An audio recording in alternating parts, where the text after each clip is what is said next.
संरक्षण समिति के आदरणीय अध्यक्ष महोदय, सचिव महोदय और दूसरे सभी सम्मानित पदाधिकारीगण, इस गांव के अध्यक्ष और ग्राम की अन्य समितियों से, दूसरे संगठनों से पधारे हुए सभी सम्मानित पदाधिकारीगण और इस कार्यक्रम में उपस्थित प्रिय बंधुओं, भ्राताओं, काकाओं, वरिष्ठों, माताओं, बालकों और बालिकाओं, अभी मुझे यहाँ आए लगभग 1.5 दिन व्यतीत हुआ है। कल मैं आया था और आज शाम हो गई, आज का पूरा दिन बीत गया। आज मैं जंगल में ऐसे विहार के लिए गया था, घूमने के लिए गया। शाम के समय 5 बजे के आसपास इधर जंगल घूम के आया हूँ, जहाँ बड़े बड़े पेड़ भी थे, खेत आपके बहुत सारे हैं। मुझे तो सच में इतनी आत्मीयता यहाँ के साथ हो गई है कि मैं वासुदेव से ये कह रहा था, वासुदेव कह रहा था कि आचार्य जी मैं यहाँ गुरुकुल खोलना चाहता हूँ। मैंने कहा बेटा तू गुरुकुल खोलने में तो यहीं आ जाऊंगा भारत छोड़ के, यही आनंद मौज से रहेंगे। मुझे तो नेपाल का वातावरण बहुत अच्छा लगा और बहुत आत्मीयता नेपाल के साथ हो गई। खैर मैं अपने विषय पर लौटता हूँ, मेरा विषय लंबा है और चीजें बहुत महत्वपूर्ण है। कल मैंने आपको ये कहा था कि कल जो बताऊंगा वो दुनिया का सर्वोत्तम सिद्धांत है। इससे ऊपर का सिद्धांत तो दुनिया में है नहीं जो बताने वाला। और जो सिद्धांत मैं बताने वाला हूं पूरी दुनिया में, पूरे भूगोल पर इसका जो संबंध नेपाल के साथ है वो संबंध संसार में और किसी के साथ नहीं। ये समझना अच्छे से। देखो हमारे जो संचालक महोदय हैं, इनसे मैं आग्रह करूंगा कि बाहर कुछ लोग अग्नि ताप रहे हैं और वो ठट्ठा ही कर रहे हैं। हाँ हाँ हाँ, उन्हें बुला के लाऊंगा। हाँ, समय खराब जा रहा है, वो भी अंदर बैठेंगे तो कुछ सुनेंगे। वैसे तो आवाज मेरी उनके कानों में जा रही होगी, और जब तक हाथ पकड़ के नहीं लाया जाए तो शायद नहीं आएंगे। ऐसा भी हो सकता है कुछ लोग भाग जाए उनमें, अच्छा बुलाने आ रहा है कोई। मैंने कहा कि दुनिया का ये सर्वोत्तम सिद्धांत है और इस सिद्धांत का जो नाता नेपाल की भूमि के साथ है वो नाता संसार में किसी अन्य भूमि के साथ नहीं। कल मैंने आप लोगों को, अच्छा कल रात्रि में कौन कौन आए थे? हाथ खड़े करो, हाथ खड़े करो जो जो रात्रि में आए थे। अरे तो बहुत लोग आए थे भाई रात्रि में, हाथ नीचे करो। कल मैंने कहानी सुनाई थी, अरे हाँ ना बोलो, सुनाई थी? हाँ ऐसे बोला करो, जब पूछा जाए तुमसे तो कहा करो हाँ जी, है ना? कहानी सुनाई थी? हाँ। अब कहानी सुनाई थी, कहानी में एक सवाल पूछा था, प्रश्न पूछा था, सवाल ढूंढा, उसका उत्तर ढूंढा कि नहीं ढूंढा? इधर पुरुषों में बताओ, उत्तर ढूंढा। कहानी फिर से सुना देता हूं, कुछ नए लोग हैं, अभी डिस्कस कर लेते हैं कहानी को। भैया तुम्हारा कोडलेस माइक चल रहा है? वैसे आज सुबह से तुम्हारा कुछ नहीं चल रहा, अभी चला। सुबह तो तुमने ची ची टी टी में ही समझ निकाल दिया। हाँ, कहानी फिर से सुना देता हूं, सवाल फिर से पूछ लेता हूं और आपको उत्तर देना है। सुनो, एक राजा ने, देखो कहानी में एक शब्द नहीं बदलेगा मेरा। एक राजा ने एक नया नगर बसाया। इस नए नगर में लड़की, ये जो हनुमान है एकदम शांत, लंका में आग लगाने नहीं दूंगा, दूसरी टाइप का रावण है।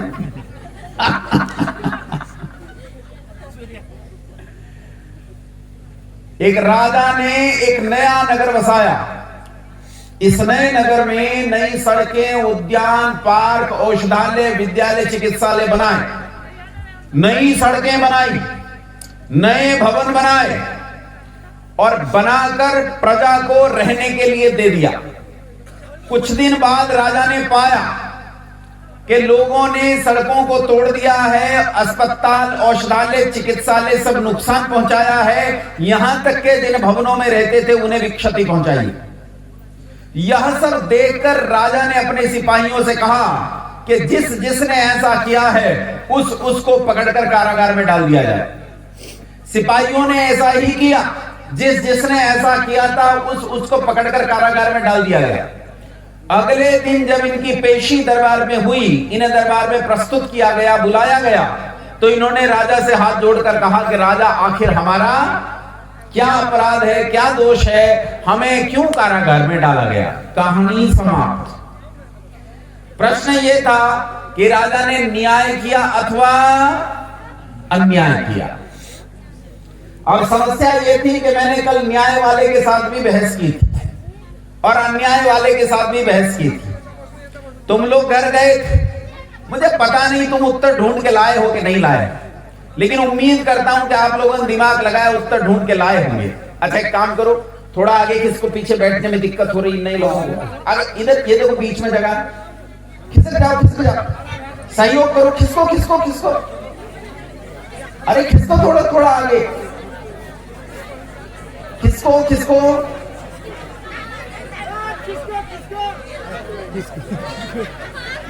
हाँ, इन्हें शायद खिसको सब अजीब लगता है। 5 मिनट टाइम दीजिए मिलाने के लिए, 5 मिनट 2 मिनट। हाँ समय मिलाने क्या करने के लिए, जगह स्टैब्लिश करने के लिए 2 मिनट। अब जगह स्टैब्लिश वो तो हो गई, वो रहने दीजिए, बैठिए आप आराम से। हाँ, इन्हें निकल जाने दीजिए। हाँ ठीक है, थोड़ा सा आगे आप आ जाएंगे तो पीछे बैठने में सुविधा हो जाएगी। अभी मेरी ओर ध्यान दो और मेरे प्रश्न का उत्तर देना, चुप मत रहना। बोलो, कहानी समझ में आई? मुंडी हिलाओ। समझ में आई कहानी? सवाल समझ में आया? बताओ, राजा ने न्याय किया या अन्याय? कौन बताएगा? हाथ खड़ा करो, कौन बताएगा? देखो कैसे डरे बैठे हैं। ये कौन कह रही है न्याय किया? खड़ी हो, खड़ी कर दो, इसे खड़ी करो। अरे देखो, अच्छा एक बात सुनो, मेरी बात सुनो, 1 मिनट रुको उसे, और थोड़ी देर के लिए एक बात सुनो। मैं आज दिन में बात कर रहा था, ऐसा था कि मैं इधर गया जंगल की तरफ घूमने के लिए, तो उसे 4-5 बच्चियां आ रही थी। मैं सबको नमस्ते करते जा रहा था। कुछ को अजीब लगता था कि भैया हमें जानता तो है नहीं, खामखा नमस्ते, फिर भी मैं सबको करता था, मुझे क्या लेना देना किसी को क्या लगता है। तो वह रास्ते में 3-4 सुंदर छोटी बच्चियां आई, 10-12 साल की। तो मैं अपने ब्रह्मचारियों से बोला और अन्य से बोला, एक दिन पहले ट्रेन से उतरते ही भी बोला था, मैंने कहा इन्हें ध्यान से देखो, बिल्कुल ऐसी हमारी माँ सीता रही होगी, क्योंकि मैया सीता नेपाल से कही जाती है, तो ऐसी ही रही होगी। लेकिन मैया सीता की स्थिति से समझने का प्रयास करो। रावण दुनिया का सबसे शक्तिशाली, सबसे प्रचंड राजा था, यानी अपने काल का अमेरिका। रावण क्या था? अपने काल का, अपने समय का अमेरिका था। और मैया भगवती जानकी का अपहरण हो गया, रावण के घर में बैठ गई जाकर, अशोक वाटिका में उसे कारागार में रख दिया गया। और राम जी ने सीता मैया के लिए, मुक्ति के लिए सेना बनाई, बहुत बड़ी सेना बनाकर, पुल बनाकर लंका पर हमला बोल दिया। राम जी का कितना बल है। लोग कहते हैं राम जी को देखो, राम जी रावण से नहीं डरे। मैं कहता हूं रे, राम जी तो सेना लेकर लड़ने गए थे, लड़ने के लिए रावण के साथ। मां भगवती जानकी का बल देखो, अकेली बैठी थी रावण के घर में, अकेली। रावण रोज बहकाने और डराने आता था, तो तिनका उठाकर उसकी ओट करके कहती थी कि चला जा, अभी भी अगर तेरे जीवन का तुझे लगता है कि तेरे जीवन से तुझे प्रेम है तो वापस चला जा। तू मेरे पति को जानता नहीं है, अगर तूने उससे क्षमा नहीं मांगी और मुझे नहीं लौटाया तो तेरा ऐसा नाश करेगा कि आने वाली पीढ़ियों ने नहीं देखा, गई हुई पीढ़ियों ने नहीं देखा, और आने वाला समय ऐसा नाश नहीं देखेगा। अकेली सीता मैया रावण के घर में बैठकर उसे चुनौती देती है, डराती है, धमकाती है। और यहां कैसी सीता मैया है? मैं सवाल पूछता हूं तो उत्तर देकर नीचे छुप जाती है। ये सीता मैया है कि चुईया है? अरे उत्तर दिया करो। खून सीता मैया का ले रहे हो और डरपोक रहे हो। डरपोक मत बनो, बोलो राजा ने न्याय किया या अन्याय? बोलो भाई, न्याय किया। क्यों बताओ? लक्ष्य, उन्हें माइक दो, बैठे बैठे बता देंगे, खड़े नहीं होंगे, माइक दे दो उन्हें। क्यों किया न्याय? देश की व्यवस्था से चलते हैं। हाँ और आदमी के तो सिर्फ प्राणी, ठीक है, वो उस व्यवस्था को मान्यता है। और ये जो मनुष्य है उसके ठीक विपरीत काम किया, इसलिए उन्हें जेल देकर न्याय किया। देखो ये कह रहे हैं कि देखो देश तो व्यवस्था से चलते हैं, उन लोगों ने व्यवस्था नहीं बनाई, राजा ने उन्हें व्यवस्था बनाकर दी थी, उन्होंने बनी बनाई व्यवस्था को भी तोड़ दिया। तो ऐसे लोगों को अगर दंडित नहीं किया जाएगा तो देश तो बर्बाद हो जाएगा। इसीलिए इन्हें लगता है कि राजा ने न्याय किया। मैंने कल यहां एक प्रश्न उठाया था, क्या राजा को उन्हें सिखाना नहीं चाहिए था? राजा की जिम्मेदारी बनती नहीं है कि राजा उन्हें सिखाए? ये सोचो, सड़कों पर चलना क्या ये भी कोई सिखाने की बात है? विद्यालय पढ़ने के लिए होता है, तोड़ने के लिए नहीं होता। क्या ये भी कोई सिखाने की बात है? अपने ही घरों को तोड़ रहे हैं, ये कौन सिखा है? अरे जिन सड़कों पर चल रहे हो उन्हें ही तोड़ रहे हो, इसे कौन सिखा है? बैठा बैठा कुछ नहीं तो एक पत्थर लेकर सड़क तोड़ रहा है, किस लिए? नुकसान कर रहा है। तो राजा ये कहते हैं राजा ने न्याय किया, मुझे लगता है राजा ने नहीं सिखाया तो अन्याय जैसा लगता है। अच्छा बताओ, राजा ने न्याय किया, क्या न्याय है? क्या कह रहे हैं? अन्याय किया। माइक दो इन्हें, माइक दो, माइक दे दो उन्हें। अन्याय क्यों किया? अन्याय इसलिए किया है कि राजा जी ने, इसे थोड़ा नीचे से पकड़ो, माइक को दो आप। राजा जी ने जिस जगह में कुछ नहीं था, वहां रहने के लिए, खाने के लिए, आश्रम के लिए, शिक्षा के लिए जिस जगह में नहीं था, राजा जी ने सब चीज बना दिया। ठीक है, लेकिन बना देने पर भी तो सब स्कूल मंदिर बना दिया, फिर भी उसको राजा ने दिया, प्रजा ने उसको तोड़ दिया। तो हम लोग कहाँ जाएंगे? जब भगवान है संसार में, तो भगवान को हम भगवान नहीं मानेंगे तो कैसे चलने के लिए हम सीखेंगे? हाँ। जब आप आचार्य जी है तो आप हमारे लिए, हम सब के लिए बहुत भगवान जी बराबर के हैं। तो जब हमारे लिए रास्ता दिखाएंगे तब न हमको कुछ करने के लिए आएंगे। तो राजा को पहले उन्हें रास्ता दिखाना चाहिए था। जी सर। राजा ने रास्ता नहीं दिखाया, इसलिए राजा ने अन्याय किया। अन्याय किया। अच्छा चलो, यही संक्षेप करता हूं। अच्छा, महिलाओं में से कोई बताएगा? अरे एक आध छतरानी है, कोई नहीं है? चलो समझने का प्रयास करते हैं। राजा ने न्याय किया या अन्याय? देखो बात यह है कि मैं दोनों तरफ की बात बोल रहा हूं। आपको लगता है यार न्याय कहो तो कहने लगता है कि राजा ने सिखाया नहीं, अगर अन्याय कहो तो कहने लगता है ये भी कोई सिखाने की बात है, इसी आदमी की बात समझ में नहीं आ रही। तो असल बात यह है कि मैंने ये कहानी आपको आधी अधूरी सुनाई है, कहानी पूरी सुनाई नहीं। क्यों नहीं सुनाई पूरी कहानी? इसलिए नहीं सुनाई, तुम बैठ जाओ बेटा, इसलिए नहीं सुनाई पूरी कहानी क्योंकि नेपाल संसार में ज्ञान को देने वाली भूमि है, लेकिन वर्तमान काल में ये ज्ञान से बिल्कुल हीन सी हो गई है। ऐसे में हम लोगों ने बुद्धि का प्रयोग करना बंद कर दिया है। अगर मैं कहानी पूरी सुना देता तो आप बुद्धि का प्रयोग नहीं करते। अभी कम से कम आपने बौद्धिक कसरत की है कि यार न्याय है क्या अन्याय है। आप सोच तो रहे थे कि ये क्या है क्या नहीं है। अब कहानी पूरी सुनाता हूं, फिर बताना न्याय क्या अन्याय है। सुनो ध्यान से, फिर से सुनो। ये हनुमान शांत बैठेंगे एकदम, और ध्यान से मेरी बात सुनो। राजा ने एक नया नगर बसाया, कहानी फिर से सुनाना। राजा ने एक नया नगर बसाया, इस नए नगर में नई सड़कें, उद्यान, पार्क, औषधालय, विद्यालय, चिकित्सालय बनाए, नई सड़कें बनाई, उनके रहने के लिए घर बनाए और प्रजा को ये नगर देने से पहले राजा ने इस नगर का एक व्यवस्थित संविधान बनाया।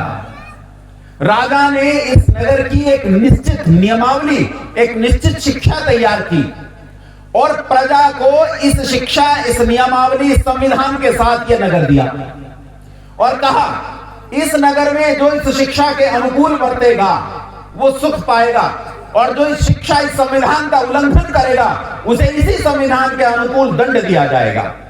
अब लोगों ने उस शिक्षा, उस संविधान का उल्लंघन करते हुए नगर में तोड़फोड़ की, तो राजा ने कहा जिसने शिक्षा और संविधान का उल्लंघन करते हुए नगर में तोड़फोड़ की है उसे पकड़कर जेल में डाल दो। सिपाहियों ने वैसा ही किया। अब बोलो, राजा ने न्याय किया कि अन्याय? न्याय। क्या किया बोलो? न्याय किया। क्यों? अब किसी को नहीं लगता कि अन्याय किया। क्यों? इसलिए नहीं लगता क्योंकि संसार में न्याय की कसौटी होती है नियम। न्याय की कसौटी क्या है? नियम। न्याय की कसौटी है संविधान। तुम्हारी कचहरी में जब वकील बहस करता है तो किस आधार पर बहस करता है? संविधान के आधार पर बहस करता है। जज जब उस बहस को सुनता है तो किस आधार पर सुनता है? संविधान के आधार पर सुनता है। पुलिस जब धरपकड़ करती है तो किस आधार पर करती है? संविधान के आधार पर करती है। अगर संविधान ही नहीं हो तो क्या पता चलेगा कि किसी ने गलती की या गलती नहीं की? पहले लिखा तो होना चाहिए कि क्या क्या गलती है और क्या क्या गलती नहीं है। बोलो हाँ कि ना? बात समझ में आई कि नहीं आई? न्याय की कसौटी है संविधान। अगर संविधान न हो तो न्याय खड़ा नहीं हो सकता। न्याय को खड़ा होने के लिए पैर चाहिए और न्याय के पैर हैं संविधान, शिक्षा। बात समझ में आई कि नहीं? हाँ कि ना? वैसे भी मनुष्य ऐसा प्राणी है जिसमें स्वाभाविक ज्ञान शून्य के बराबर है। स्वाभाविक ज्ञान किसे क्या होता है? स्वाभाविक ज्ञान वो जो जन्म के साथ प्राप्त होता है। जैसे चिड़िया उड़ना जानती है। बताओ, चिड़िया को उड़ने की ट्रेनिंग देता है कोई? गाय के बछड़े को अभी पैदा हुआ है, 1 दिन का है, इस गाय के बछड़े को नदी में डाल दो, ताल तलैया में डाल दो, बोलो क्या होगा? डूबेगा कि तैरेगा? तैरेगा। डूबता नहीं है, ये तैरने लगता है।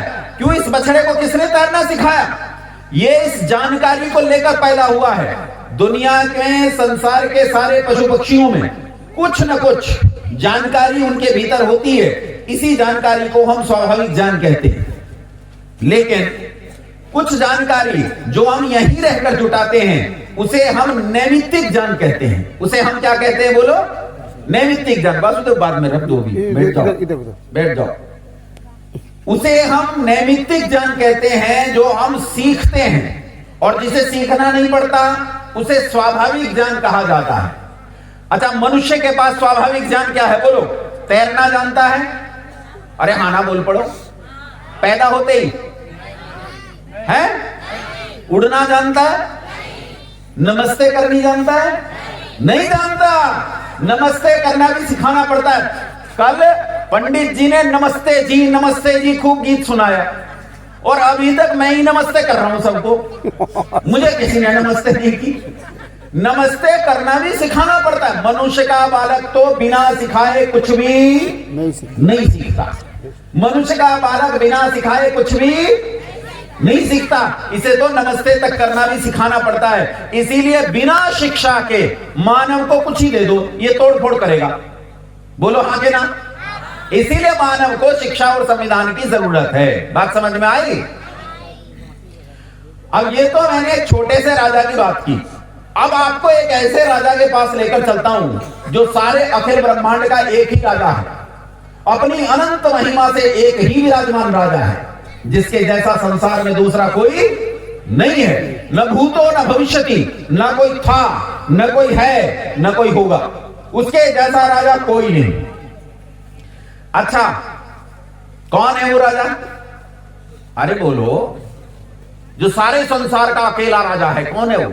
परमपिता। बोलो, परमेश्वर, परमपिता, परमात्मा।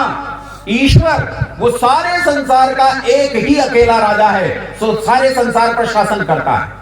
अब ये बताओ, जब वो सारे संसार पर शासन करता है और इतना सुंदर संसार उसने हमें बना कर दिया, तो बोलो परमात्मा ने हमें कोई संविधान, कोई शिक्षा दी होगी कि नहीं? अरे बोलो, देनी चाहिए या नहीं? नहीं बोलोगे तो आगे नहीं जाऊंगा। बोलो, शिक्षा देनी चाहिए कि नहीं? नहीं तो राजा न्यायकारी हो जाएगा। राजा न्यायकारी तब जब वो शिक्षा और संविधान दे। अगर शिक्षा और संविधान राजा नहीं देता तो फिर वो अन्यायकारी हो जाएगा। और हम कल सिद्ध कर चुके हैं, कल हमने ईश्वर के गुण सिद्ध किए थे। उनमें ईश्वर को कैसा सिद्ध किया था? बोलो, न्यायकारी क्या न्यायकारी? न्यायकारी सिद्ध किया था। ईश्वर न्यायकारी है तो बोलो संविधान देना चाहिए या नहीं? अरे बोल पड़ो, देना चाहिए या नहीं? कहां है ईश्वर का संविधान? कहां है? तुमने देखा है? तुमने तो देखा नहीं है, लेकिन दुनिया में लोग चीख चीख कर कहते हैं कि हमारे पास ईश्वर का संविधान है। कौन कहता है? मुसलमान कहते हैं। मुसलमान कहते हैं कि हमारे पास एक किताब है, वो ईश्वर का संविधान है। क्या नाम है उस किताब का? देखो कैसे डरे बैठे। कैमरा तो मेरी तरफ है, तुम क्यों डर रहे हो? बोलो, कौन सी किताब है? कुरान। और ईसाई भी तो कहते हैं कि हमारे पास भी एक किताब है। कौन सी किताब है? बाइबिल। कौन सी किताब है? बाइबिल। सारे मुसलमानों में पूछो, किताब कुरान, किताब कुरान, किताब कुरान। दुनिया के किसी देश के मुसलमान से जाकर पूछो, कुरान बताएगा। और ईसाइयों में किसी देश में जाकर पूछ लो तो क्या बताएगा? बाइबिल। लेकिन इन हिंदुओं से पूछ लो, अरे तुम्हारे पास कोई किताब है? तो एक कहता है मुझे मिला, कहता हाँ है। मैंने कहा कौन सी? बोले हमारे पास देवी भागवत पुराण है। कौन सी किताब है? देवी भागवत पुराण है। तब ये दूसरा दीवार से कूद कर आया, दीवार पे बैठा था। बोला, अरे किसके चक्कर में पड़ रहे? देवी दुर्गा किसकी पत्नी है? मैंने कहा शिव जी की। बोले तो असली पुराण तो शिव जी है, ये वाला ले। दो किताब हो गए। एक हो गई देवी पुराण, दूसरा हो गया शिव पुराण। इतने में तीसरा आया। बोला, कहां पति पत्नी के चक्कर में पसरा पड़ रहा है? पति पत्नी में जब झगड़ा होता है तो पड़ोसी भी पिटते हैं। तू क्यों खाम का इनके चक्कर में फंस रहा है? ये बता, शिव जी किसकी पूजा करते हैं? मैंने कहा मुझे तो नहीं पता। बोले ध्यान में बैठे देखा है? मैंने कहा चित्र तो देखा है। बोले अरे वो विष्णु जी की पूजा करते हैं, तो इसलिए असली पुराण कौन सा पुराण है? विष्णु पुराण। ये ले, कितनी किताब हो गई? 3। फिर आगे गया तो ब्रह्म वैवर्त पुराण, उससे आगे गरुड़ पुराण, उससे आगे ये पुराण, वो पुराण, यहाँ पुराण, वहां पुराण। इतने पुराण के गाड़ी भर गई मेरी। आगे को गया तो 6 दर्शन लिए लोग खड़े थे। बोले जी ये दर्शन हमारी किताबें हैं। उससे आगे गया, उपनिषद लिए लोग खड़े थे, ये हमारे उपनिषद हैं। उससे आगे गया तो मैंने देखा एक आदमी बड़ी सी पगड़ी लगाए समाधिस्थ बैठा पेड़ के नीचे। मैंने कहा महाराज आप कौन हो? उसने कहा मैं गुरु हूं। मैंने कहा आप हिंदुओं से बाहर हो? बोला नहीं, हूं तो इसी कुनबे में, लेकिन मेरा चूल्हा अलग जलता है। मैंने कहा तुम कौन हो? इसने कहा मेरे अनुयायी सिख कहलाते हैं। हमने कहा तुम्हारे पास कोई किताब है? बोले हाँ, गुरु ग्रंथ साहिब है। तो श्री गुरु ग्रंथ साहिब एक किताब और हो गई। आगे गया तो एक आदमी और ऐसे घुंघराले बालों वाला दुबला सा आदमी बैठा। मैंने पूछा महाराज आप कौन हैं? इसने कहा मैं बुद्ध हूं और मेरे अनुयायी बौद्ध कहलाते हैं। मैंने कहा तुम्हारे पास कोई किताब है? बोले हजारों किताबें हैं। हमने कहा हमें दे दो। हमने वो किताबें भी ले ली। देखो गाड़ी भरती जा रही है। मुसलमानों ने कितनी किताब बताई थी? ईसाइयों ने कितनी बताई थी? और हिंदुओं की कितनी हो गई? हजारों हो चुकी। हमने पूछा, फिर आगे गए तो एक और थे, बिल्कुल नंगे महाराज, कपड़े ही नहीं पहने, लंगोट भी नहीं पहने। हमने पूछा महाराज आप कौन हैं? तो इन्होंने कहा मैं जिन हूं, मेरे अनुयायी जैन कहलाते। मैंने कहा तुम हिंदुओं से अलग हो? बोले नहीं, हूं तो इन्हीं में से, लेकिन मेरा चूल्हा अलग जलता है। चूल्हे बहुत अलग जल रहे हैं हिंदुओं में, चूल्हे बहुत है, चूल्हे अलग जल रहे हैं। मैंने कहा किताबें? बोला हजारों। हमने कहा हमें दे दो। बोले ले लो। और भैया भरते भरते भरते भरते पूरा ट्रक भर गया गाड़ियों का, किताबों का। और ये ट्रक लेके हम पहुंचे अपने गुरुकुल में। हमने छात्रों को लगाया कि बेटा इन सारी किताबों पे लग जाओ और ढूंढ कर लाओ, क्या इन किताबों में ऐसा कोई शब्द है जो सारी किताबों में मिलता हो। बालक लग गए और जब ढूंढा तो ढूंढ कर लाए कि महाराज इनमें एक भी किताब ऐसी नहीं है जिस किताब में वेद शब्द का जिक्र ना हो। किसका जिक्र ना हो? वेद शब्द का जिक्र ना हो। हम समझ गए कि वेद कोई मुख्य पुस्तक है। हम वेद के पास गए, हमने वेद को उठाया और देखा तो वेद में लिखा था कि मैं ईश्वर की कल्याणी वाणी हूं, मेरी बात मानोगे तो सुख से जियोगे, अन्यथा दुख उठाओगे। यही बात बाइबल में लिखी है, यही बात कुरान में लिखी है। अब हम फंस गए। हमारे सामने 3 किताब आ गई, एक कुरान, एक बाइबल, एक वेद। अब इनमें से ईश्वर का संविधान कौन सा है, ईश्वर की शिक्षा कौन सी है, यह बड़ा मुश्किल काम हो गया। हमने कहा चलो परीक्षा कर लेते हैं। क्या कर लेते हैं बोलो? परीक्षा कर लेते हैं। अब परीक्षा कैसे होगी? तो परीक्षा कैसे होती है? मान लो मैं ये मोबाइल लेने जाता हूं दुकान पर, मैं उसे कहता हूं भैया एक मोबाइल दिखाओ। तो पहले परीक्षा बाहर से की जाती है। मैं देखूंगा कितना पतला है, कितना मोटा है, वजन कितना है, देखने में सुंदर है कि नहीं है, ये बाहर की परीक्षा। फिर भीतर की परीक्षा, इसका प्रोसेसर कैसा है, इसकी मशीनरी कैसे काम करती है, इसका बैटरी कितना है, इसका मेमोरी कैसे काम करता है, सब चीजें भीतर से। तो पहली परीक्षा बाहर से और दूसरी परीक्षा भीतर से। तो हम तीनों ग्रंथों की बाहर और भीतर दोनों परीक्षा करके देखते हैं और फिर जानेंगे कि ईश्वर का संविधान कौन सा है और ये कहां उत्पन्न हुआ, इसकी जानकारी करेंगे। ध्यान से सुनना मेरी बात। सबसे पहले बाहर की परीक्षा, और बाहर की परीक्षा के लिए कसौटी ले लेते हैं। कसौटी क्या लेते हैं बच्चों? रुको, बाहर की परीक्षा क्या लेते हैं ये बताओ। ये मोबाइल जब खरीद कर लाते हो, ध्यान से सुना मेरी बात, ये मोबाइल जब खरीद कर लाते हो तो ये मोबाइल अकेला आता है कि इसके साथ कुछ और भी आता है? क्या है? पहले ये बताओ, इसके साथ एक किताब आती है कि नहीं आती? छोटी सी आती है। वो किताब इस मशीन का संविधान है, वो किताब इस मशीन का संविधान है। अब ये बताओ, जब मोबाइल लाते हो किताब तभी मिलती है या 5000 साल के बाद है? तभी मिलती है। और अगर कोई तुम्हें आकर कहे कि भैया ये किताब आ गई, तुम्हारे 5000 साल पहले के दादा ने एक मशीन खरीदी थी, उसकी किताब आई है, तो तुम उसके सिर में पत्थर मारोगे कि नालायक, ना तो मेरा दादा बचा ना वो मशीन। अब ये किताब मेरे किसी काम की नहीं है। किताब हमेशा मशीन के साथ आनी चाहिए, तभी तो लाभ होगा। बोलो हाँ के ना? हाँ ना? हाँ। अब ये मशीन, ये दुनिया, ये कितने साल पहले आई? तो साइंटिस्ट लोग कहते हैं 2 अरब साल पहले। कितने साल पहले आई ये दुनिया? 2 अरब साल पहले ये दुनिया उत्पन्न हुई है। अच्छा, आप देखते हैं तीनों की परीक्षा करते हैं, बाहरी परीक्षा। अगर ये दुनिया 2 अरब साल पहले पैदा हुई तो जो इनमें से सच्ची किताब है वो 2 अरब साल पुरानी होनी चाहिए। बोलो हाँ के ना? ऐसा है कि नहीं? अब बात करते हैं मुसलमानों की, जिनकी कुल आयु 1450 साल है। हमने पूछा भैया कुरान कितने साल पहले आई? तो बोले 1450 साल पहले आई। दुनिया कितनी पुरानी? 2 अरब साल। और किताब कितनी पुरानी? 1450 साल। किताब असली के नकली? अरे बोल पड़ो, सच है? दुनिया 2 अरब साल पुरानी, किताब आज 1450 साल की। अगर असली होती तो 2 अरब साल पहले होती कि नहीं? तो बोलो किताब असली के नकली? नकली। किताब असली नहीं है। किताब असली होती तो 2 अरब साल पुरानी होती। बात समझ में आ रही है कि नहीं?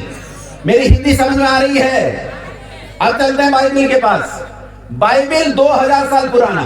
कितने साल पुराना? और दुनिया कितनी पुरानी? 2 अरब साल पुरानी दुनिया। अब 2 अरब साल पुरानी दुनिया की किताब 2000 साल पुरानी नहीं हो सकती। किताब भी कितनी पुरानी होनी चाहिए थी? 2 अरब साल। बोलो किताब असली के नकली? नकली। किताब असली नहीं है। असली होती तो दुनिया के साथ आती। अब वेद वालों को देख लेते हैं। जब हम वेद वालों से बात करते हैं, नेपाल वालों के पास पहुंचते हैं, तो नेपाल के लोग अपने घर में हवन करते हैं। करते हो कि नहीं? बोलो। हवन प्रतिदिन 2 समय करना चाहिए। तो एक बोला जी 2 समय ना कर सके तो हमने कहा 1 समय किया करो। बोले अगर एक समय रोज ना कर सके तो हमने कहा फिर रविवार को कर लो। बोले रविवार को भी ना कर सके तो हमने कहा अमावस्या पूर्णिमा को कर लो। बोले अमावस्या पूर्णिमा को भी ना कर सके तो हमने कहा फिर डूब मरो। हैं? अरे इससे नीचे कहां जाओगे? अच्छा ये बताओ, हवन होता है कि नहीं घर में? हवन घर में होता है तो घर में पंडित जी आते हैं और पंडित जी हाथ में जल देते हैं। क्या देते हैं पंडित जी हाथ में? जल देकर एक संकल्प पाठ पढ़वाते हैं तुमसे। क्या कहते हैं? कहते बोलो ओम। तुम कहते हो ओम। उसके बाद पंडित जी शुरू हो जाते हैं, तुम्हें कुछ पता नहीं होता फिर क्या चल रहा है।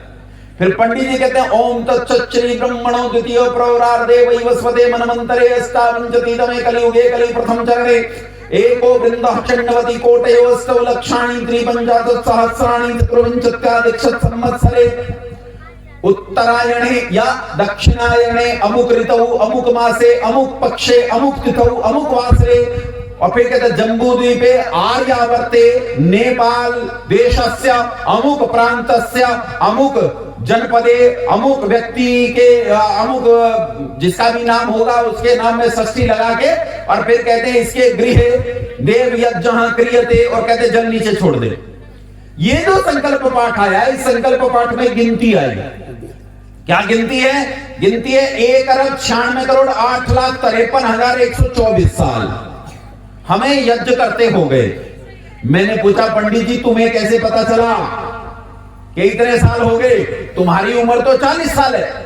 तो पंडित जी बोले ये गिनती मुझे मेरे पिताजी ने दी थी। मैंने कहा तुम्हारे पिताजी ने जहां से गिनती छोड़ी वहां से? बोले वहां से आगे मैं गिन रहा हूं। मैंने कहा तुम्हारे पिताजी को किसने दी? बोले मेरे पिताजी ने। उनके पिताजी ने। और मैंने कहा उनके पिताजी को? बोले उनके पिताजी ने। और मैंने कहा उनके पिताजी को? बोले उनके पिताजी ने। और इसी तरह उनके पिता उनके पिता उनके पिता सृष्टि के आदि काल से लेकर उन्होंने जब यज्ञ करना शुरू किया तो यज्ञ करते हुए गिनती गिनते चले आए और अपनी अगली पीढ़ी को गिनती देते गए और गिनती देते देते देते देते आज पर्यंत इस नेपाल राष्ट्र की भूमि पर यहां इस गिनती को आज तक गिनते चले आते हैं। आज तक यज्ञ में इस गिनती को गिनते चले आते हैं। इसलिए उन्हें पता है कि वेद की उत्पत्ति हुए 1,96 करोड़ साल बीत चुके हैं और 1,96 करोड़ का अर्थ होता है मोटा मोटी 2 अरब साल। बोलो हाँ के ना? बोलो दुनिया कितनी पुरानी? दुनिया कितनी पुरानी? नेपाल कितना पुराना? 2 अरब साल पुराना। और दुनिया कितनी पुरानी? 2 अरब साल पुरानी। और वेद कितना पुराना? 2 अरब साल पुराना। कैसे पता चला? संकल्प पाठ से। और संकल्प पाठ कोई सामान्य चीज नहीं है। दुनिया का हर संविधान संकल्प पाठ को अपने संविधान में स्थान देता है। दुनिया के हर संविधान में एक एक्ट होता है, बंधुओं ध्यान से सुनना। उस एक्ट का नाम है एविडेंस एक्ट। एविडेंस एक्ट में प्रमाण तय किए जाते हैं कि किसी घटना के लिए क्या प्रमाण होगा। वो कहते हैं नियमित लिखा गया इतिहास किसी भी संविधान में एक मजबूत प्रमाण के रूप में स्वीकार किया जाता है। जो हवन रोज हो रहा हो 2 अरब साल से, क्या इससे ज्यादा नियमित कोई इतिहास हो सकता है? बोलो हो सकता है? और इसे सुरक्षित रखने वाला नेपाल और नेपाल के यज्ञ का यह संकल्प पाठ सारी दुनिया इसे मानती है, सारी दुनिया इसे सम्मान देती है। ये बताता है कि जैसे दुनिया को प्रकट हुए 2 अरब साल हुए, वैसे ही नेपाल राष्ट्र को पैदा हुए भी कितने साल हो गए? बोलो कितने साल हो गए? 2 अरब साल हो गए। और 2 अरब साल ही वेद को प्रकट हो गए। अब पहला जो मैंने बताया था तुम्हें, पहली बाह्य परीक्षा, कुरान क्या हुआ था? पास के फेल, बाइबल पास के फेल, लेकिन वेद फेल के पास, वेद पास। पहली परीक्षा में पास। अब भीतर की परीक्षा कर लेते हैं। क्या पता बाहर की परीक्षा तो झूठी भी निकल जाती है। भीतर की परीक्षा कर लेते हैं। भीतर की परीक्षा के लिए एक ऐसी कसौटी लेते हैं जिसे मुसलमान और ईसाई बड़े डंके के साथ मानते हैं, भाईचारा। क्या बोलो? भाईचारा। अब भाईचारे की कसौटी पर देखते हैं कि कुरान क्या कहती है, बाइबल क्या कहती है। सुनो, कुरान कहती है सूरह अल फातिहा की 5 आयत, शुरू की जो 5 हैं, बिस्मिल्लाहिर्रहमानिर्रहीम, यहां से शुरू होती है कुरान। उसके बाद 5 आयतें हैं। इन 5 आयतों को छोड़ दो और उसके बाद हर तीसरे पृष्ठ पर आपको बार बार कुरान में मिल जाएगा कि जो मोहम्मद को नहीं मानता वो काफिर है और काफिरों को जहां पाओ वहीं उनका गला काट दो। बोलो, ये बात भाईचारे की है क्या? अरे हाँ ना बोल दो, भाईचारे की है क्या ये बात? तो इस आभ्यंतर परीक्षा में बोलो कुरान पास के फेल फेल। बाइबल क्या कहता है सुनो, पता लिख लेना। यहां मैंने सुना है ईसाइयत का बड़ा प्रचार है, पता लिख लेना, पते सहित बताता हूं। कुरान शुरू होती है पहले 5 पेंटाट्यूक, उसके बाद हेम्स, उसके बाद इंजील, मत्ती रचित इंजील और 10वीं आयत। मत्ती रचित इंजील की 10वीं आयत कहती है, यीशु कहता है मत समझो मैं मेल मिलाप कराने आया हूं, मैं तो संसार में फूट का बीज डालने आया हूं, तलवार चलवाने आया हूं, मां को पुत्री से और पिता को पुत्र से लड़ाने आया हूं, भाई और बहन के बीच में फसाद डालने आया हूं। ये लिखा है उसमें, मत्ती रचित इंजील की 10वीं आयत नोट कर लेना, ये लिखा रखा है। और पूछ लेना जब तुम्हारे यहां पादरी आए कि लिखा है या नहीं लिखा। क्या ये भाईचारे की बात है? अरे बोलो, क्या ये भाईचारे की बात है? परीक्षा में पास के फेल, आभ्यंतर परीक्षा में दोनों फेल, कुरान भी फेल, बाइबल भी फेल। अब ये दोनों किसी भी सूरत में ईश्वर का संविधान नहीं हो सकते। अब आते हैं नेपाल वाले पर। वेद जो बाह्य परीक्षा में पास हुआ था, अब इसकी आभ्यंतर परीक्षा करके देख लेते हैं। आभ्यंतर परीक्षा भाईचारा, भाईचारे की कसौटी पर वेद को कसके देखते हैं, वेद को खोलते हैं और वेद को पढ़ते हैं। तो वेद कहता है मां भ्राता भ्रातरम वीक्षण मां स्वसारम उत्स्वसा अनुव्रतः पितुः पुत्रो मात्रा भवतु सम्मना जाया पत्ते मधुमतिम वाचम बदतु क्षंतिवान। वेद कहता है मां भ्राता भ्रातरम वीक्षण, भाई अपने भाई से द्वेष न करे। मां भ्राता स्वसारम वीक्षण, बहन भाई अपने बहन से द्वेष न करे। और कहता है मां स्वसा भ्रातरम वीक्षण, बहन अपने भाई से द्वेष न करे। मां स्वसा स्वसारम वीक्षण, बहन अपनी बहन से द्वेष न करे। और क्या कहता है वेद?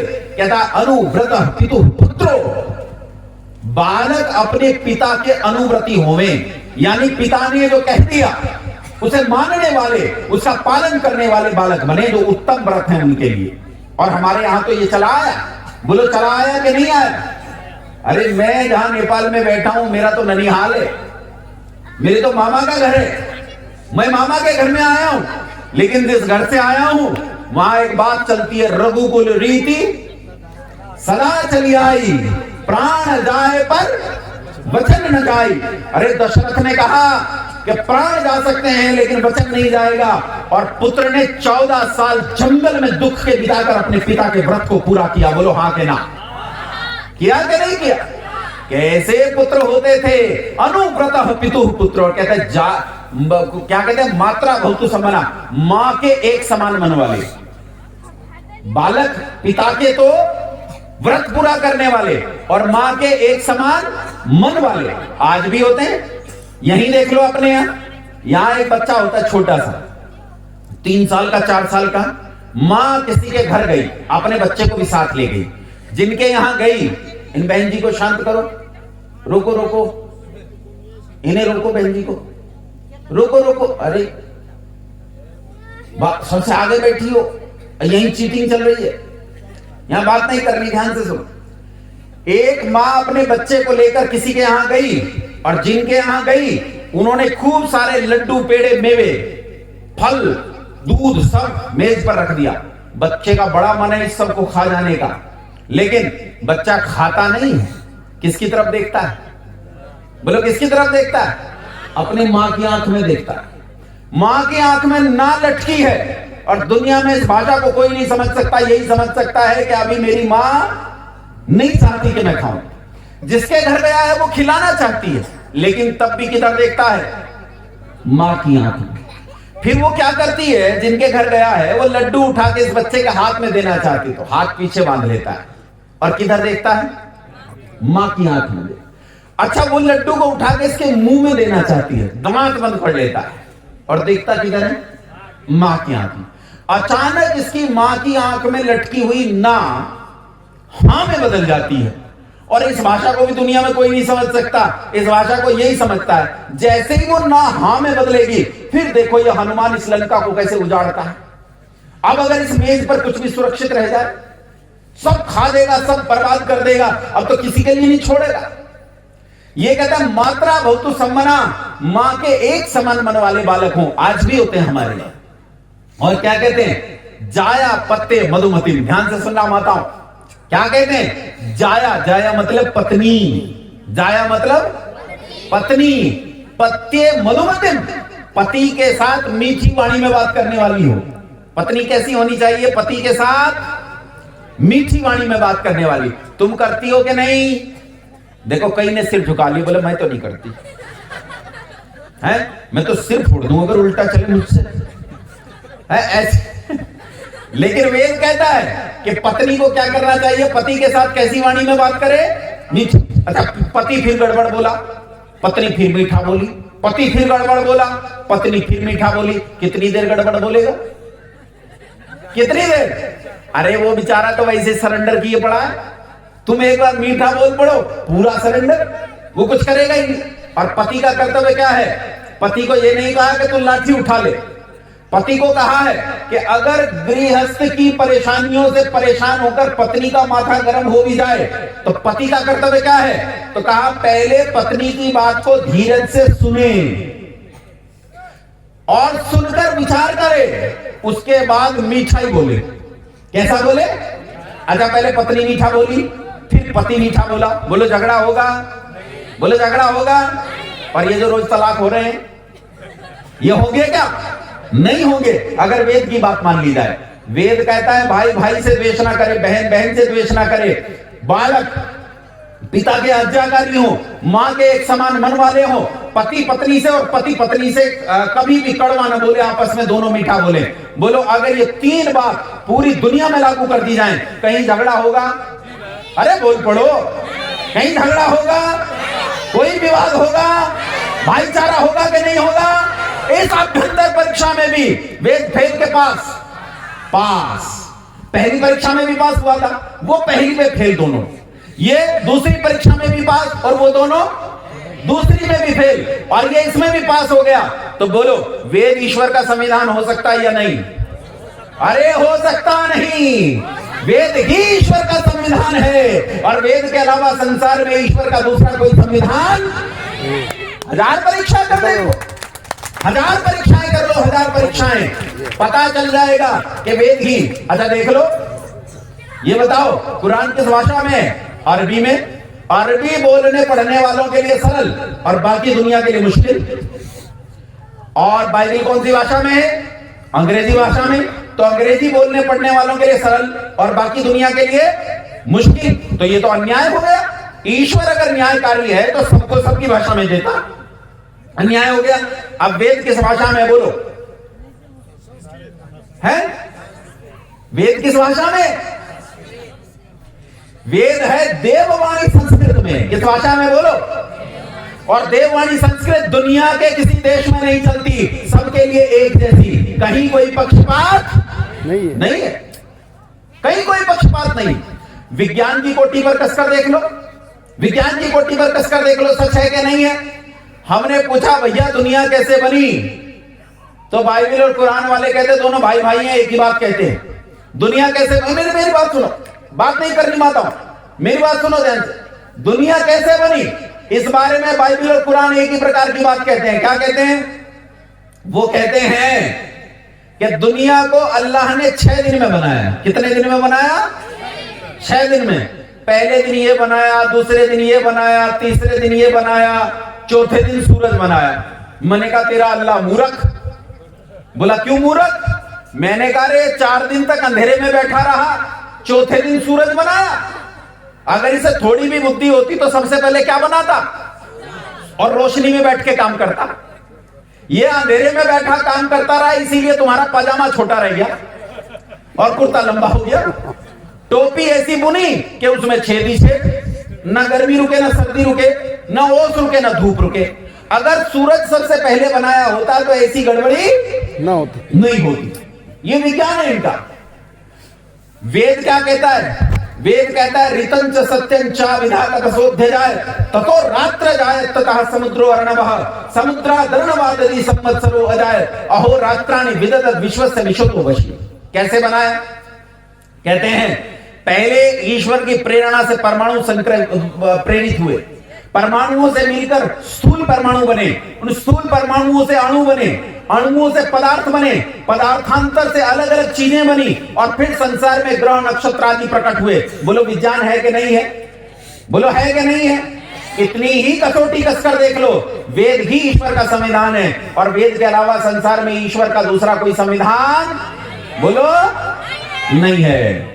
अब ये बताओ, वेद ईश्वर का संविधान है, और अगर तुमने वेद की बात नहीं मानी, ईश्वर की बात नहीं मानी, तो मैंने तुम्हें एक कहानी सुनाई थी राजा की, कि राजा के संविधान को तोड़कर जिन लोगों ने राज्य में तोड़फोड़ की उन्हें राजा ने दंडित किया।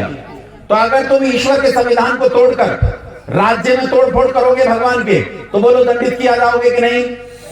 अरे बोलो, तो बोलो ईश्वर की बात माननी चाहिए कि नहीं? वेद पढ़ना चाहिए कि नहीं? तुमने वेद देखा है? वेद देखा है तो फिर पढ़ोगे कैसे? तुमने तो वेद देखा भी नहीं है। अच्छा एक बात बताओ, तुमने वेद देखा भी नहीं है, और अगर पढ़ना चाहो तुम्हें दिखा दूं वेद, और तुम पढ़ना चाहो तो भी नहीं पढ़ सकते, क्योंकि एक तो हमारे वाले लोग, हमारे वाले समझ रहे हो, मैं जिन में से हूं। किन में से हूं मैं? चोटी वाले, समझ गए? नाम नहीं लेता, नहीं तो मुझे घर से निकाल देंगे। ऐसा हो सकता है घर जाते पिताजी कहें अच्छा बिरादरी की खिलाफत करता है, बाहर निकल।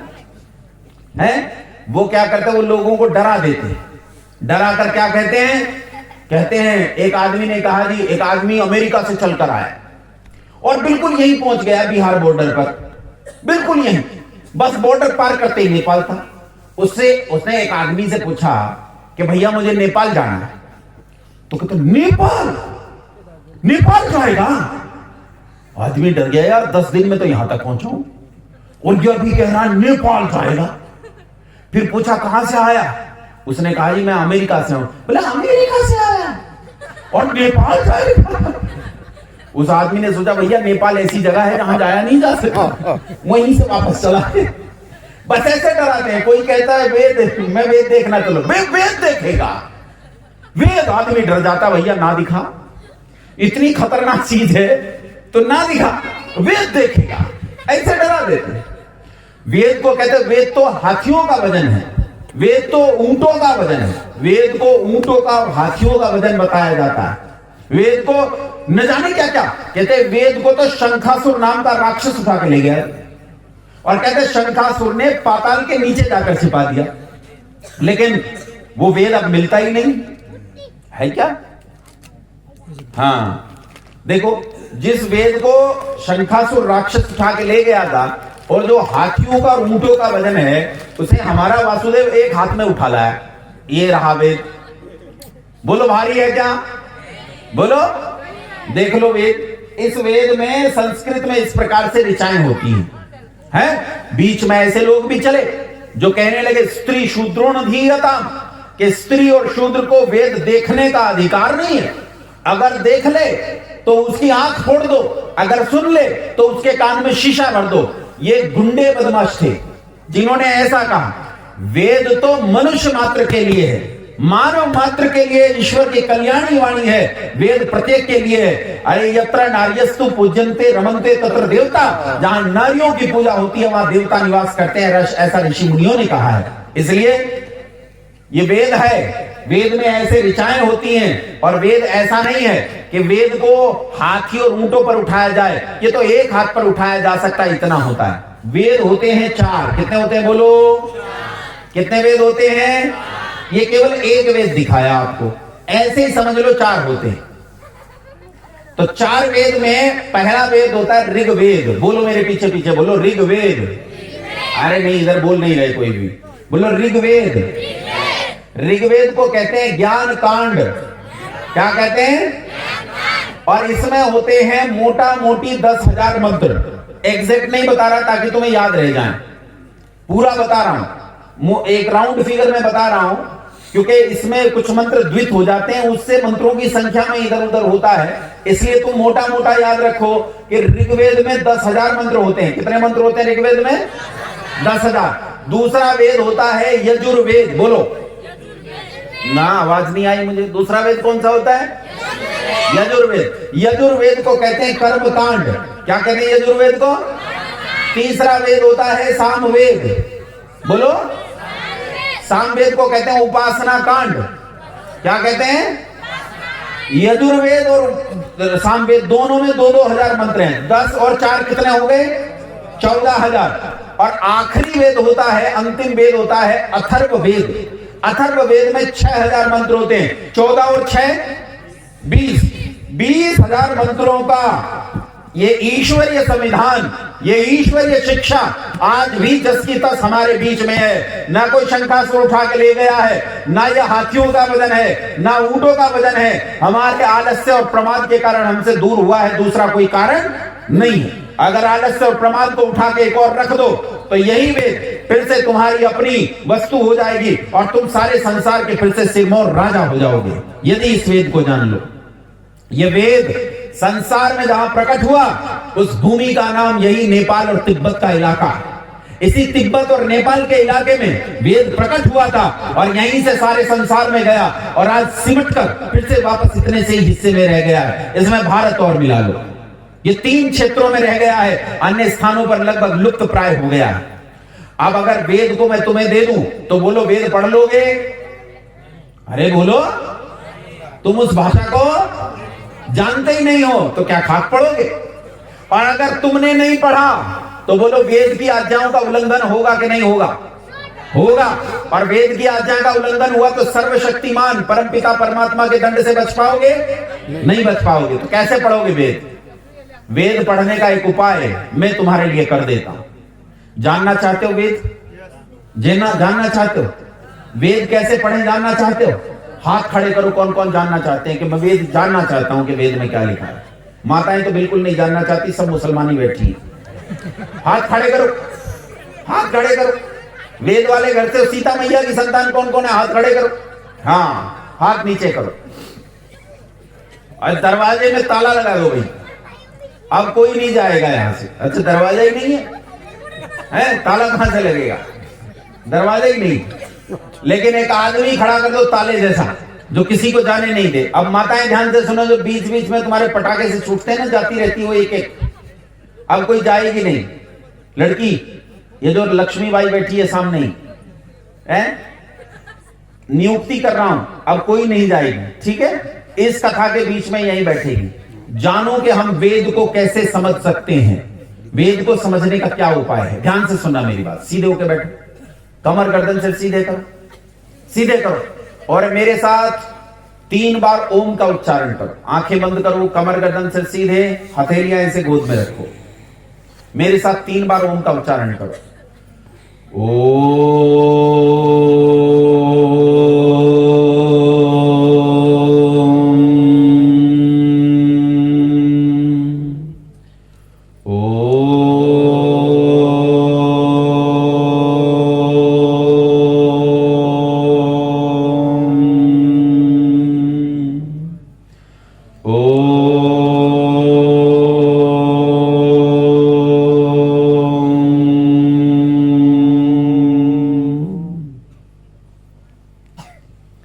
मित्रों, बंधुओं, माताओं, भगिनियों, जैसे आज हम सब लोग यहां इकट्ठा हुए हैं सच को जानने के लिए, उस धर्म को जानने के लिए जो मानव मात्र का धर्म है, जो मानवता है, उसे जानने के लिए जैसे हम इकट्ठा हुए हैं, ठीक इसी तरह एक बार इस संसार में एक युवक के मन में ऐसी तीव्र इच्छा उठी कि मैं सत्य को जानूंगा।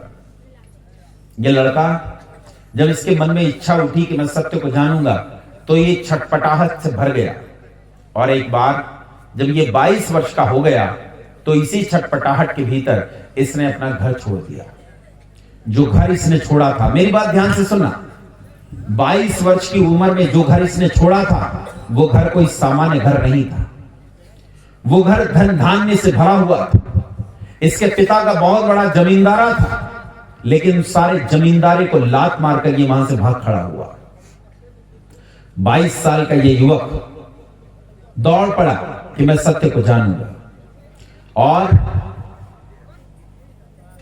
इधर से उधर ये भटकने लगा सत्य की खोज में नदियों के किनारे हजारों हजार किलोमीटर इसने पैदल चलते हुए नाप डाले। ये उन बड़े मठों में गया जिन मठों में कहा जाता था कि यहां सत्य मिलेगा, लेकिन वहां जाने पर इसे सत्य नहीं मिला। देखो, कोई बाहर जाकर जो लोग बात कर रहे हैं उन्हें रोको, कहो या तो भीतर आकर बैठो, और अगर बाहर हो तो बात नहीं करनी आपस में। वासुदेव दौड़ कर जाओ, उन्हें मना करो कि बात नहीं करें। ये हजारों किलोमीटर नदियों के किनारे दौड़ता रहा कि किसी तरह सत्य मिल जाए। ये बड़े बड़े मठों में गया, बड़े आश्रमों में गया, बड़े गुरुकुलों में गया, बड़े पहुंचे हुए सिद्ध पुरुषों के पास गया कि कोई इसे बता दे कि सत्य कहां मिलेगा, लेकिन बहुत भटकने के बाद भी इसे सत्य नहीं मिला। और जब इसी तरह भटकते भटकते भटकते भटकते इस युवक को 10 साल बीत गए तो इसके मन में निराशा उठी। कितने साल का भागा था घर से, और कितने साल हो गए भटकते भटकते, तो कितने साल का हो गया? 32 साल के युवक के मन में एक निराशा उठी कि जो शरीर मुझे सत्य जनाने में सहायक नहीं है, ऐसा शरीर मेरे किसी काम का नहीं, मैं इसे गलाकर समाप्त कर दूंगा। और उसने निर्णय किया कि मैं जीवन नहीं जीऊंगा, अब इस जीवन को नष्ट कर दूंगा। वहीं से जहां वो खड़ा सोच रहा था, उन दिनों बलि प्रथा चलती थी। वहीं से एक भीड़ जा रही थी, उस भीड़ में सबसे पीछे एक महिला रोती हुई जा रही थी जोर जोर से। उस युवक ने इस महिला से पूछा, मां तू क्यों रो रही है? स्त्री ने कहा, सामने जो लड़का देखते हो जिसे पकड़कर लोग ले जा रहे हैं, वो मेरा बेटा है, इसकी बलि दी जानी है, इसलिए इसकी बलि देने ले जा रहे हैं। मेरा बेटा मर जाएगा, इकलौता बेटा है, इसलिए रो रही। इस युवक ने कहा, तो चिंता मत कर माई। दौड़कर आगे गया और जिन्होंने उसे पकड़ रखा था बलि के लिए, उनसे जाकर बोला कि क्या इसके स्थान पर किसी और की बलि ली जा सकती है? उन्होंने कहा, अगर इससे स्वस्थ होगा तो ली जा सकती है। तो उसने कहा, मुझे देखो तनिक। और ये 6.5 फीट से भी ऊंचा लंबा चौड़ा युवक, मजबूत भारी बलिष्ठ गौरांग सुंदर। उसे देखते ही उन बलि वालों की आंखें फटी रह गई। उसे देखने के लिए ऊपर सिर किया तो पगड़ी ही गिर गई, इतना लंबा चौड़ा। उन्हें लगा ये तो और अच्छी बलि होगी। उन्होंने उस लड़के को छोड़ दिया और इसे पकड़ लिया। पकड़कर ले गए और उस पत्थर पर सिर रख दिया गया जहां इसे मारने के लिए एक झटके में इसका सर धड़ से अलग होना था बलि के लिए। लेकिन उन दिनों भारत में अंग्रेजों का राज चल रहा था, बलि प्रथा का विरोध हो रहा था और राजा लोग भी बलि प्रथा को रोकने का प्रयास कर रहे थे। राजा के सिपाही आ गए, वहां भगदड़ मच गई, शोर मच गया और वो बलि लेने वाले इस बंधे हुए शिला पर सिर रखे हुए लड़के को छोड़कर चले गए। 32 साल का लड़का मौत के मुंह से लौटकर आया तो इसने सोचा कि भगवान ने मुझे क्यों बचाया, किस लिए बचाया? मैं तो मरने को उद्यत था, मैं तो मरने के बिल्कुल कगार पर जा चुका था, मौत के मुंह में मैंने सिर दे दिया था, लेकिन तब भी मेरे प्राण बच गए। आखिर क्यों? क्या कारण है कि मेरे प्राण बच गए? उसने कहा, जरूर मेरे जीवन का कोई उद्देश्य है, इसलिए अब मैं इस जीवन को नष्ट नहीं करूंगा, मैं और पुरुषार्थ करूंगा और परिश्रम करूंगा और सत्य को ढूंढ लाऊंगा। लड़का फिर उठ खड़ा हुआ, बेड़ियों को इसने तोड़ डाला, निकल पड़ा अपनी उसी अनथक यात्रा पर जिसके लिए इसने अपना घर छोड़ा था। फिर नदियों के किनारे भटकते हुए गांव, गुरुकुलों, मठों, शहरों से निकलते हुए एक दिन ये भारत के एक प्रसिद्ध नगर मथुरा में जा पहुंचा। इसने सुना था कि मथुरा में एक अंधा सन्यासी रहता है और वो अंधा सन्यासी विद्या का सूर्य है। उसके सामने अविद्या मुंह छिपाकर चली जाती है, अज्ञान उसके सामने टिक नहीं सकता। ये उस अंधे सन्यासी के पास गया, इसने उसका द्वार खटखटाया। द्वार खोलने पर अंधे गुरु ने पूछा कि कौन हो, किस लिए आए? इसने कहा, महाराज सत्य का पिपासु हूं और सत्य की प्राप्ति के लिए आया हूं। पहले ही परिचय में अंधा गुरु जान गया कि आज जो मेरा द्वार खटखटा रहा है ये कोई सामान्य छात्र नहीं, अपितु संसार का भविष्य मेरा द्वार खटखटा रहा है, इसे वापस जाने नहीं दिया जा सकता। गुरु ने इसे कहा, बिल्कुल मैं जरूर तुझे शिक्षा दूंगा, लेकिन मेरी शिक्षा तुझे देने के लिए कुछ शर्तें हैं। मेरी शर्त है कि जो कुछ तुझे पढ़ाऊंगा वो कभी दोबारा नहीं पढ़ाऊंगा। एक बार पढ़ा दिया, तुझे याद हो तो लौटकर मेरे पास आ जाना और याद ना हो तो यमुना में डूबकर मर जाना, लेकिन मेरे पास लौटकर मत आना। लड़के ने कहा, ठीक है। कहा, मैं रोटी नहीं दूंगा, अपनी रोटी भिक्षा मांगकर प्राप्त कर। कहा, ठीक है। कहा मैं निवास भी नहीं दूंगा गुरुकुल में, अपना निवास चाहे जहां कर, तू रेत पर तो टीले पर पत्थरों पर भवनों की छाया में या वृक्षों के नीचे, मैं नहीं जानता। कहा ठीक है।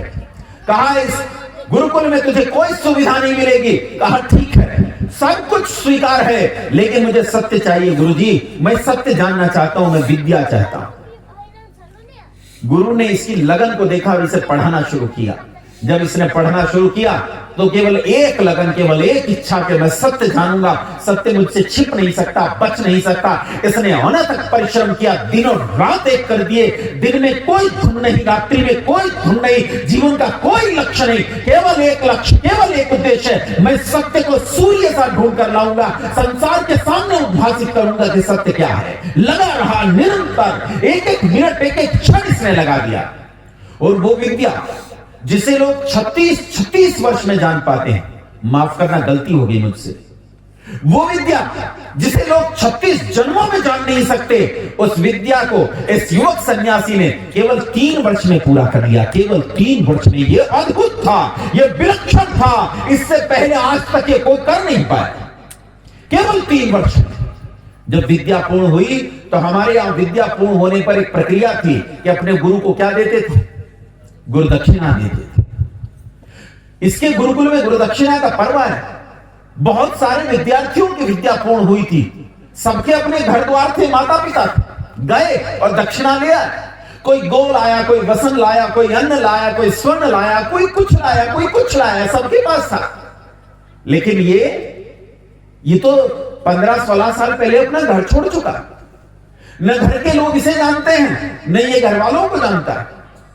गुरु को दक्षिणा में क्या दूं? कुछ नहीं। 6.5 फीट ऊंची लंबी काया, मजबूत शरीर, लेकिन शरीर पर बना हुआ केवल एक लंगोट, कपड़े तक नहीं पहनता।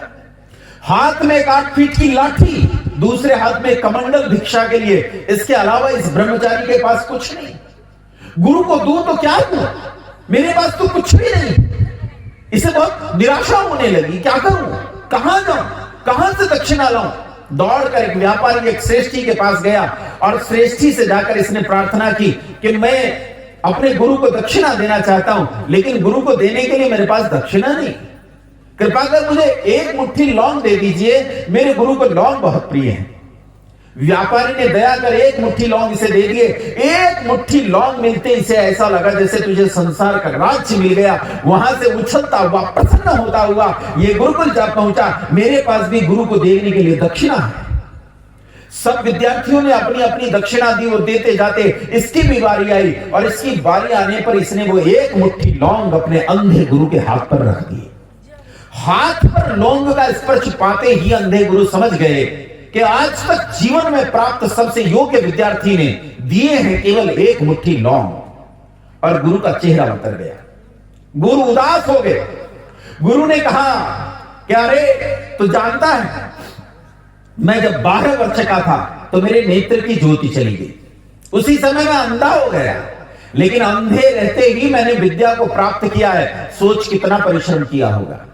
अंधे रहते ही मैंने असंख्य छात्रों को पढ़ाया। सोच कितना परिश्रम किया होगा उन्हें विद्या देने में केवल अंधे रहते हुए।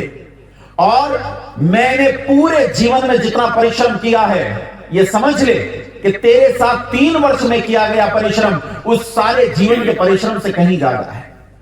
मैंने कितना परिश्रम तुझे विद्या से सींचने में किया है, और मेरे इतने परिश्रम का प्रतिफल बस ये एक मुट्ठी लौंग, यही मेरी दक्षिणा है, बस इतने से।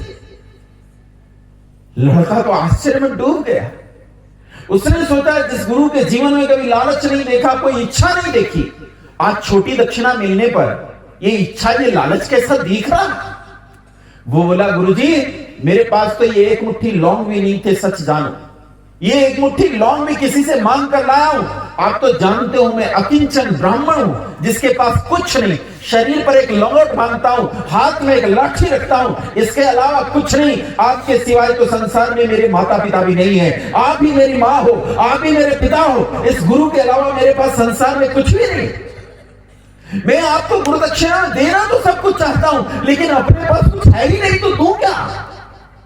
तब अंधे दंडी स्वामी ने कहा, अंधे गुरुवर ने कहा कि बेटा मुझे वो चाहिए भी नहीं जो तेरे पास नहीं। तेरे पास इस एक मुट्ठी लौंग के अतिरिक्त क्या है?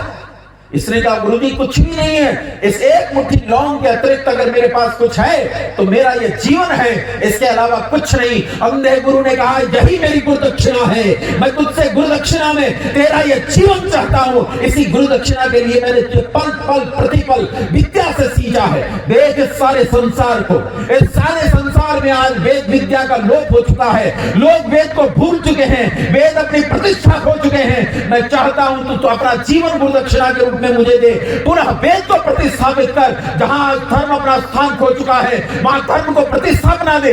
जहां नाना प्रकार के कपोलकल्पित ग्रंथ वेद का स्थान ले चुके हैं, मैं चाहता हूं उठ खड़ा हो और अपनी इस तीव्र वाणी से, अपने स्टेज से इन सारे कपोलकल्पित ग्रंथों को छिन्न भिन्न कर, इनका नाश कर और पुनः वेद को प्रतिष्ठा दे, फिर से धर्म की स्थापना कर। उस समय भारत गुलाम था, उन्होंने कहा यह देश गुलाम है, अपनी मिट्टी गुलाम है, इस मिट्टी को इस गुलामी से छुड़ा, उठ खड़ा हो और इस राष्ट्र की रक्षा कर, इन लोगों की रक्षा कर, वेद की रक्षा कर और दुनिया में धर्म की रक्षा कर।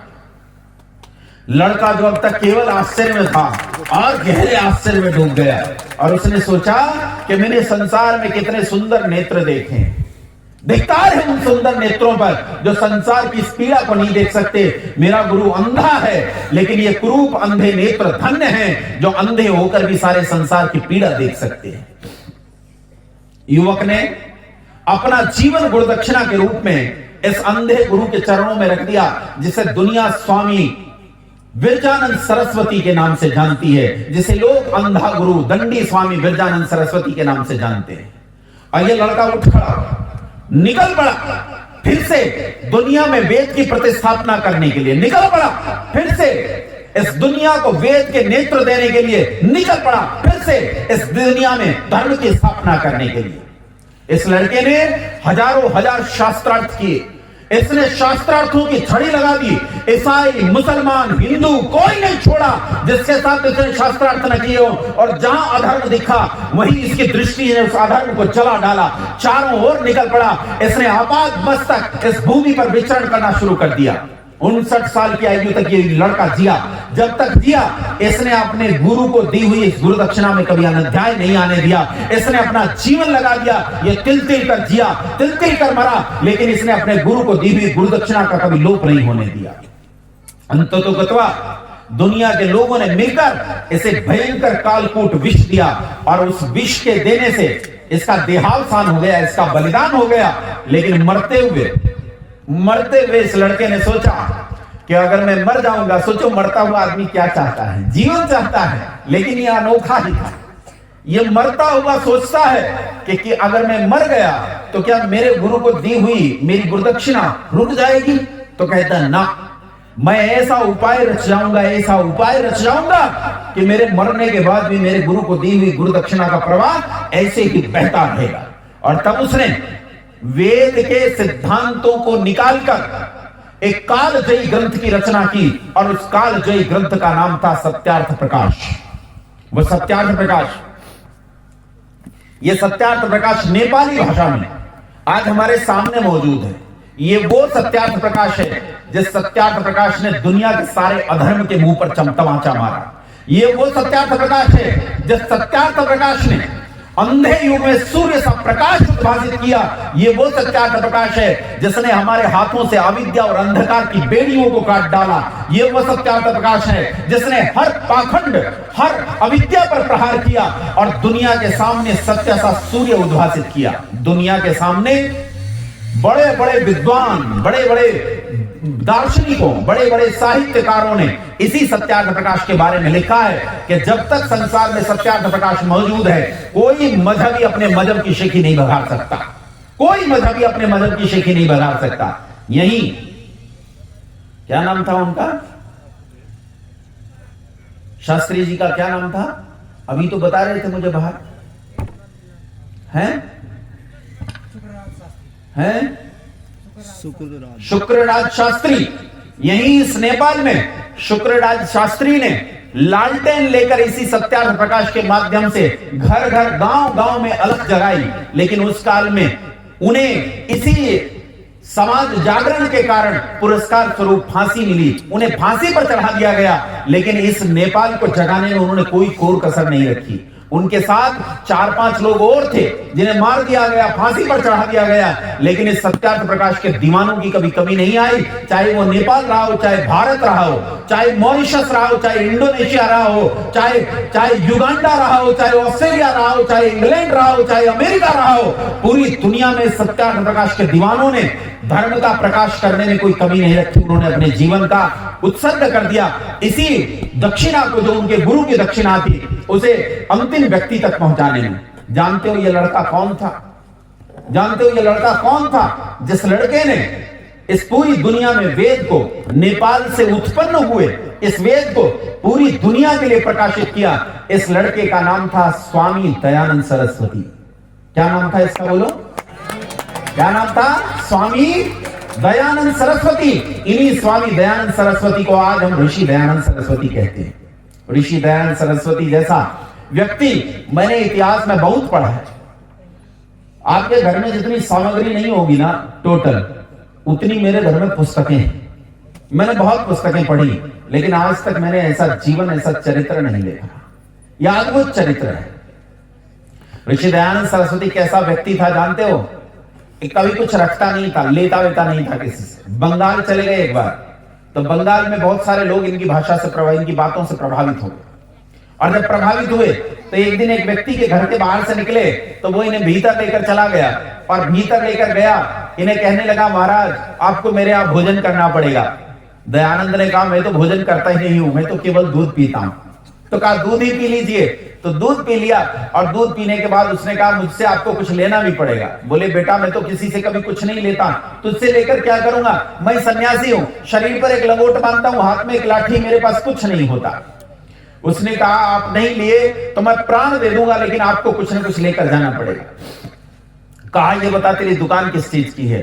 कहा, मेरी दुकान तो कपड़े की है। बोले, ये उल्टा काम हो गया, मैं कपड़े पहनता नहीं हूं और तेरी दुकान कपड़े की है, भला मैं तुझसे क्या ले सकता हूं? बोले, आप लंगोट बांधते हो, लंगोट कपड़े का बनता है, मैं एक लंगोट तो दे सकता हूं। दयानंद ने सोचा इसका हृदय टूट जाएगा। कहा, चल ठीक है, एक लंगोट दे दे। आनंद फानन में एक लंगोट तैयार करके दयानंद को दिया। दयानंद हाथ में लंगोट लेकर चले गए, और ये आदमी छाती ठोकता हुआ, सीना फुलाए दुकान में घुसा अपने कर्मचारियों के बीच में, और बड़ा अभिमान में बोला, अहो मैं कितना धन्य भाग हूं, जो व्यक्ति संसार में किसी से कुछ नहीं लेता, वो मुझसे आज लेकर गया है, वो लंगोट लेकर गया है। उसके कर्मचारी हंसने लगे। उसने कहा, क्यों हंस रहे हो? तो वो किसी तरफ देख रहे थे। उसने जो उनकी दृष्टि का पीछा करते हुए वहां देखा, तो पाया कि दयानंद हाथ में जो लंगोट ले रहा था उसे वहीं छोड़ गया, जो उसने दिया था उसे ले गया। कहा, भैया मैं संचय नहीं करता, एक रखता हूं, अगर तू दे रहा है तो ये तू रख ले, मैं इकट्ठा कुछ भी नहीं करता। रत्ती भर वित्तेषणा नहीं, वित्तेषणा थी ही नहीं। काशी के राजा ईश्वरी नारायण बड़े बड़े विद्वानों को बहुत धनराशि देते थे वृत्ति के रूप में। उस समय सबसे ज्यादा वृत्ति 10 रुपया होती थी। 10 रुपया मतलब आज के 10 लाख रुपए के बराबर, भारतीय 10 लाख रुपए। उस समय 10 रुपए एक विद्वान की वृत्ति होती थी। दयानंद की योग्यता यहीं से पता चलती है। राजा ईश्वरी नारायण ने दयानंद के लिए 100 रुपए वृत्ति भिजवाई, 100 रुपए। लेकिन अगली बात सुनो, जब वृत्ति लेकर सेवक पहुंचा और दयानंद को कहा, राजा ने वृत्ति भिजवाई है 100 रुपए प्रति मास। कहा, किस लिए? कहा, महाराज आपके घर के लिए। बोले, घर नहीं है, सन्यासी हूं, पेड़ के नीचे रहता हूं। तो कहा, महाराज कपड़े? बोले, लंगोट बांधता हूं, कपड़ों की जरूरत नहीं है। कहा, रे भोजन तो करते होंगे? कहा, सन्यासी हूं, भिक्षा मांगकर भोजन करता हूं, मुझे भोजन की भी कोई जरूरत नहीं है। भोजन मिल जाता है तो ठीक है, नहीं मिलता तो सोचता हूं आज ईश्वर ने उपवास करने के लिए कहा है, इस धन को ले जाकर दरिद्रों में बांट दो, इस धन को ले जाकर उन तक दो जिन्हें इसकी जरूरत है। दयानंद को इस धन की कोई जरूरत नहीं है। अंततोगत्वा ऐसे धर्मात्मा व्यक्ति को भी लोगों ने जहर देकर मार डाला। बंधुओं, वो गया, लेकिन हमारे हाथ में ये सत्यार्थ प्रकाश देकर गया। ये सत्यार्थ प्रकाश दुनिया की 50 से ज्यादा भाषाओं में ट्रांसलेट हो चुका है। यहां ये नेपाली में भी मौजूद है। वैसे इसमें लगभग 30-40% संस्कृत है, और उसके अलावा 60-70% इसमें नेपाली भाषा है। तो ये इन दो भाषाओं में है, और इन दो भाषाओं में आप सरलता से जान सकते हैं कि वेद क्या कहता है। वेद जो कहता है उसे ही गूंथ कर सत्यार्थ प्रकाश बनाया गया है, इसीलिए इसमें वेद की बातें हैं।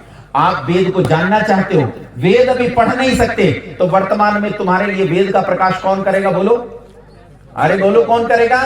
सत्यार्थ प्रकाश। उम्मीद करता हूं कि जब अगली बार मैं आऊं यहां, तो आपके घर घर में ये नेपाली सत्यार्थ प्रकाश होना चाहिए। नहीं होगा, प्रबंध कराने का हम प्रयास करते हैं, कोशिश करते हैं कि नेपाली के सत्यार्थ प्रकाश कहां से मिलते हैं, कैसे मिलते हैं, कैसे छपेंगे, नहीं छपेंगे, कैसे छपेंगे, उसकी कोशिश करेंगे और आपके पास पहुंचाने का प्रयास करेंगे। जब तक नहीं है तब तक इसी सत्यार्थ प्रकाश से आप लोग आपस में काम चलाइए। कोई एक स्थान निर्धारित कीजिए, रविवार के दिन वहां प्रति रविवार यज्ञ करना शुरू कीजिए, हवन करना शुरू कीजिए, और उस हवन में मेरा छात्र है यहाँ वासुदेव यज्ञ करना जानता है। आपके घरों में जब कभी विवाह आदि हो या बालक बच्चा हो, कुछ और हो, तो उससे यज्ञ कराया करो। क्यों दुनिया के पंडितों के पांव जाकर पढ़ते हो? उसी से यज्ञ करवाया करो, और यज्ञ करवाओ, और यज्ञ के साथ साथ प्रति रविवार में इस सत्यार्थ प्रकाश को बांचना, पढ़ना शुरू करो। तब तक ये अकेला सत्यार्थ प्रकाश तुम्हारा मार्गदर्शन करेगा। मैं प्रयास करूंगा कि अगली बार आऊं तो ऐसे कोई प्रबंध करके आऊं कि तुम्हारे लिए सत्यार्थ प्रकाश का प्रबंध किया जा सके। उम्मीद करता हूं वेद ईश्वर की वाणी है, ये विषय आपको अच्छे से समझ में आया होगा। बोलो, आया कि नहीं आया? मैं खाम खा तो नहीं खाता, मैंने बहुत जोर लगाया है, पसीने आ गए।